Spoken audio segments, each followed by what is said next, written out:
Tudo começou em 2011, quando eu tinha 18 anos.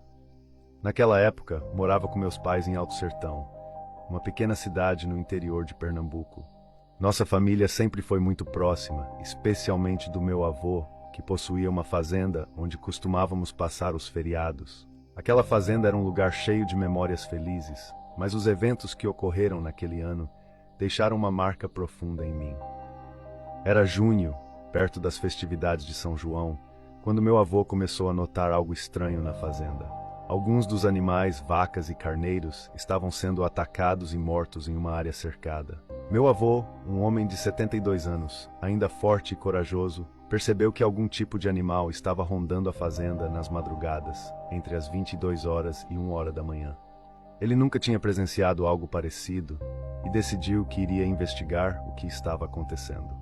Lembro-me claramente de quando ele nos contou sobre seu plano. Ele estava decidido a montar guarda próximo ao celeiro, onde já havia avistado uma sombra estranha entre os cavalos. Minha avó, naturalmente preocupada, ao dissuadi-lo de ir sozinho, mas teimoso como sempre, ele recusou ajuda.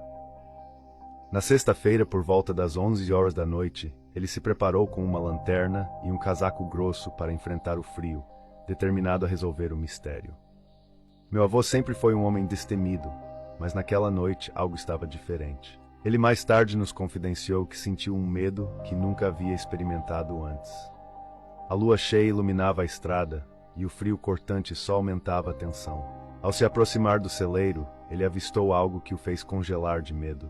Uma criatura enorme, coberta por pelos longos, com olhos amarelados que brilhavam na escuridão e exalando um fedor insuportável. Parecia um cão, mas havia algo de sobrenatural naquela figura. O terror tomou conta do meu avô, que sem pensar duas vezes, largou o que estava segurando e correu para casa o mais rápido que pôde. Quando ele chegou, estava em um estado de choque completo. Minha avó, apavorada ao vê-lo naquele estado, perguntou o que tinha acontecido, mas ele mal conseguia falar.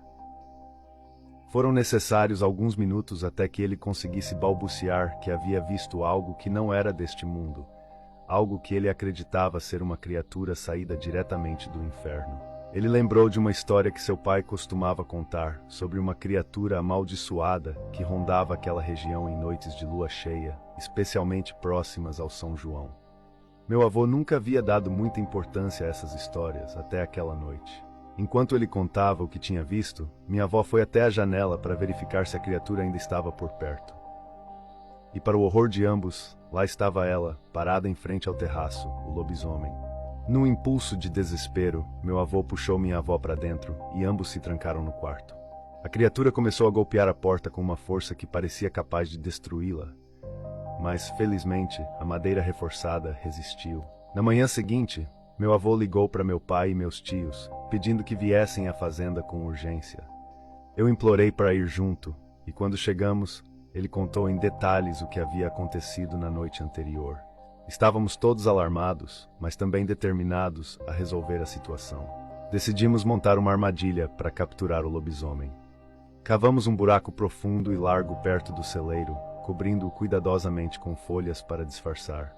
Meu pai e meus tios foram buscar armas para nos defendermos. Ao cair da noite, voltamos para o celeiro, onde colocamos um carneiro como isca e nos escondemos, esperando pela criatura. O tempo parecia passar devagar, cada minuto marcado pelo medo crescente.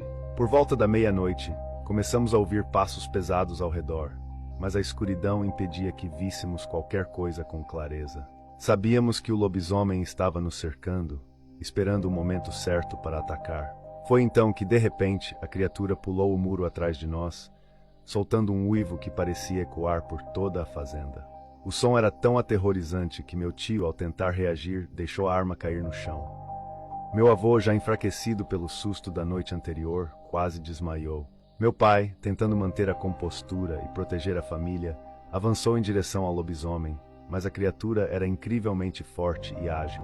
Com um único golpe, o lobisomem lançou meu pai a vários metros de distância, fazendo-o cair pesadamente no chão.